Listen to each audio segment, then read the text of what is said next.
We offer different 3D printers. We offer some that come in a kit form and which you have to assemble, and we offer some which come already pre-built at the factory and ready to use. The technology that they both use, which underpins them, is what is called FDM, or Fused Deposition Modeling. Basically, that is an extrusion or a melting process whereby a filament or a thread of plastic is melted, put down in very thin layers, and that is turned layer by layer into a full 3D model using only material which is required to build up the model, hence an additive technology. Our 3D printers come in two flavors. This one, which is pre-built, it comes as you see it from the factory, and a kit version which you have to assemble yourself. They basically do the same thing, the technology is the same, they look slightly different, and this machine has a slightly larger working area, but otherwise there's very little difference between them. You have your 3D file in STL format from your 3D CAD file, or from the David laser scanner, or from the Chameleon creative design package, and you now want to turn it into a physical model. On your PC or your laptop, you will export your STL file into our software, which will enable you to convert that file into G-code. G-code is the language that the 3D printer uses to move the head around in 3 axes. When you have converted it into G-code, and at the same time you will have told the software where on the printing bed you want to print, you will have told it what material you want to make your model out of, you will have told it what size, what scale you want to have, and you will have told it something about how much fill you want. So if you have something that could be a solid object, you can choose whether to have it solid or completely hollow or somewhere in between. When you have done all that, you will download it onto an SD card, and the SD card will be plugged into the side of the electronics of the machine. You will then set the machine to run. You will see that the machine is running at the moment.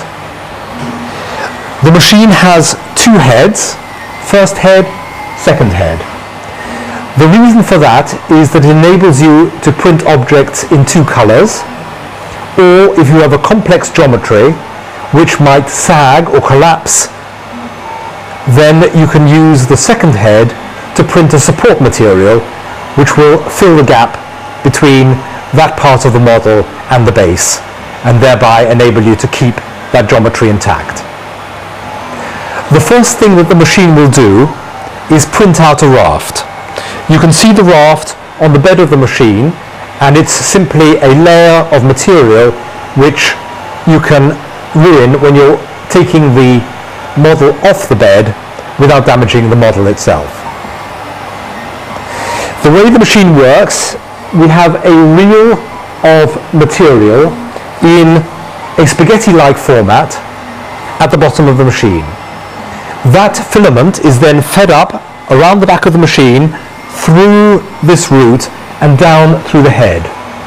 At the tip of the head, the red part on the machine, the material is deposited in very thin layers onto the raft and then subsequently onto each previous layer which has been put down on the machine. Layer by layer, the model is built up, and each time a layer is completed, the bed of the machine will drop by a fraction of a millimeter, and the next layer is then put on top of it. You can see that we are part way through a build here.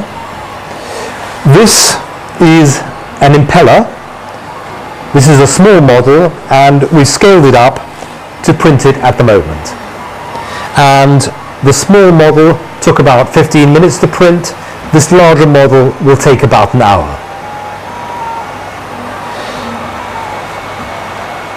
There are several different materials which can be printed with these machines. The material we're printing with at the moment is called PLA. PLA stands for polylactic acid, which is basically a starch made from vegetables, from potato or corn. So it is a biopolymer which is biodegradable. So any model you don't want or don't need, you can in fact recycle. The other key material for use with this machine is ABS. And ABS is a very practical, strong engineering plastic, the sort of thing you would find, for example, on the dashboard and the interior of your car. ABS is recommended for very tough, solid parts, PLA for larger parts, and also for decorative parts. Here is a cross-section of parts which have been made using our 3D printers. Some of the parts have been made using ABS, and some of the parts have been made using PLA.